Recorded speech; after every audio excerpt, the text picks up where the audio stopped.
बिस्मिल्लाहिर्रहमानिर्रहीम। अस्सलाम वालेकुम my dear viewers, welcome back to my YouTube channel. Hope so कि आप तमाम स्टूडेंट्स हैप्पी एंड खुश हैं।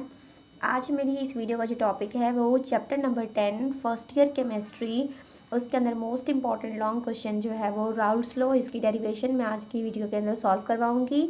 तमाम स्टूडेंट्स अपने पास पेपर पेंसिल ले लें और अच्छे तरीके से और अपने पास बुक ओपन कर लीजिएगा, पेज नंबर 206। ठीक है जी। सबसे पहले जिस तरह से ये मैंने लिखा हुआ है क्वेश्चन, ठीक है, इसी तरीके से आप इसे याद करेंगे। ठीक है बेटा, सबसे पहले आपके पास ये राउल्स लॉ है, इसका इंट्रोडक्शन क्या है। A French chemist F.M. Raoult studied these phenomena of lowering vapor pressure by the effect of solute particles in a solution and formulated a law 1887 known as Raoult's law। यानी कि French एक chemist था जिसने vapour pressure का जो phenomena है उसे study किया कि वेपर प्रेशर कब और किस सूरत हाल में इंक्रीज़ या डिक्रीज़ करेगा। ठीक है, आप सपोज़ करें कि जैसे आपके पास एक बीकर है, इस बीकर के अंदर प्योर सॉल्वेंट मौजूद है। सॉल्वेंट आपको पता है बेटा वाटर होता है। ठीक है, आपके पास प्योर सॉल्वेंट इसमें मौजूद है। जैसे ही इसमें प्योर सॉल्वेंट होगा तो जो चीज़ प्योर होती है उसका वेपर प्रेशर भी उतना ही हाई होगा।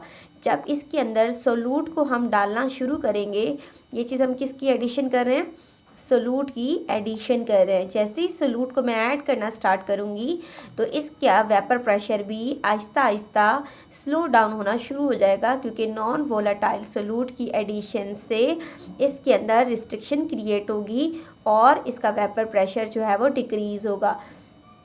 जब वेपर प्रेशर डिक्रीज़ होगा तो इस सॉल्यूशन का बॉइलिंग पॉइंट क्या हो जाएगा, हाई हो जाएगा। क्यों हाई होगा, क्योंकि इसमें सोलूट की क्वांटिटी ज़्यादा हो चुकी है और इसका फ्रीजिंग पॉइंट जो है वो क्या हो जाएगा, कम हो जाएगा।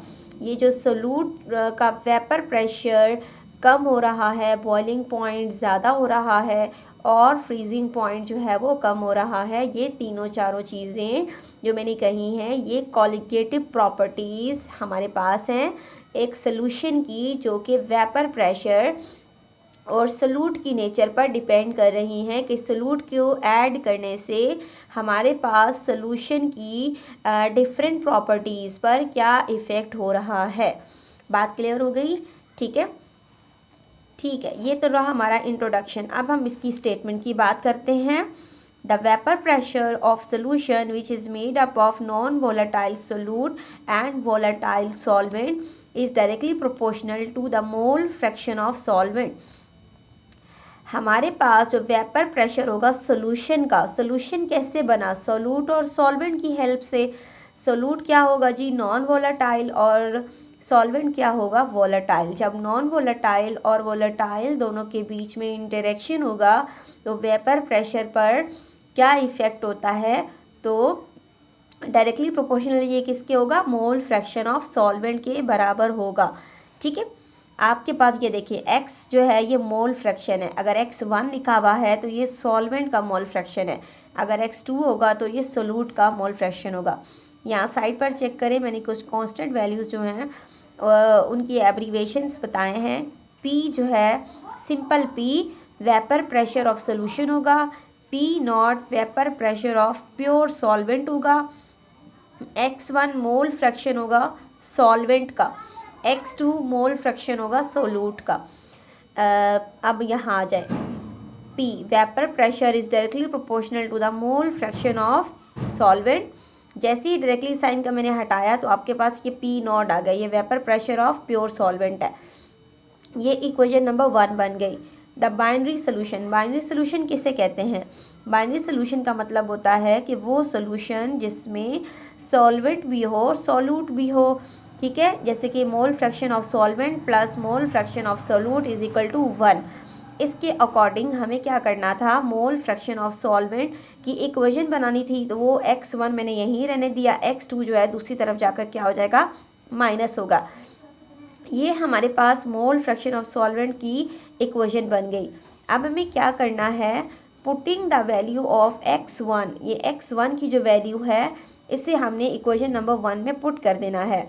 आप ये देखें, ये रहा p equal p not, x1 की जगह पर मैंने क्या रखना है, ये इक्वेशन पुट कर देनी है।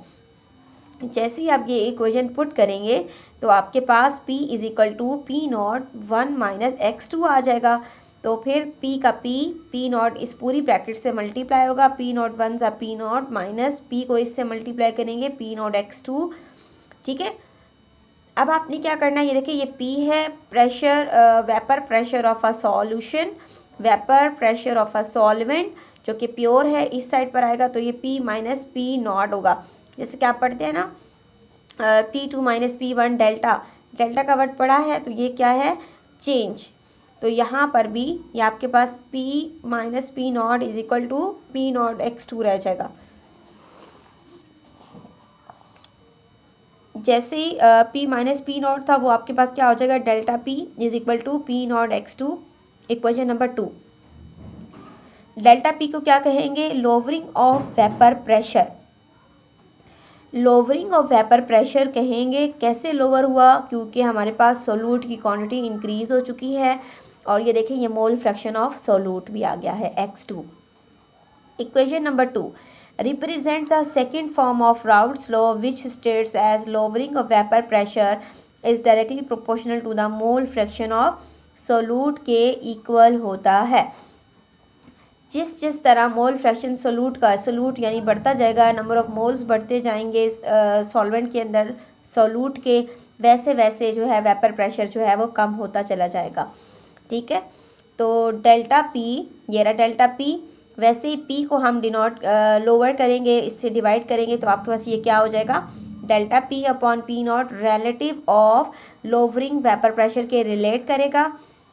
और फिर क्या होगा आपके पास, इस इक्वेशन नंबर 3 को कैसे डिस्क्राइब करेंगे, ये आपकी इक्वेशन नंबर 3 है।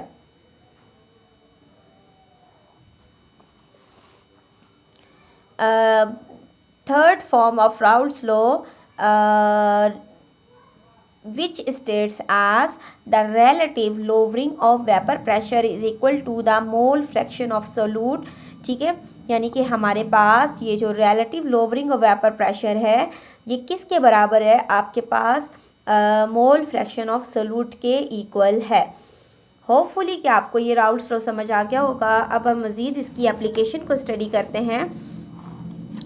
एप्लीकेशन देखें बेटा, इसकी एप्लीकेशन बुक के अंदर page number 207 last paragraph, Raoult's law is also applicable can a binary solution made up of two miscible volatile liquids having similar order of polarity and molecule size। First point, ठीक है, hopefully understand हो गया होगा।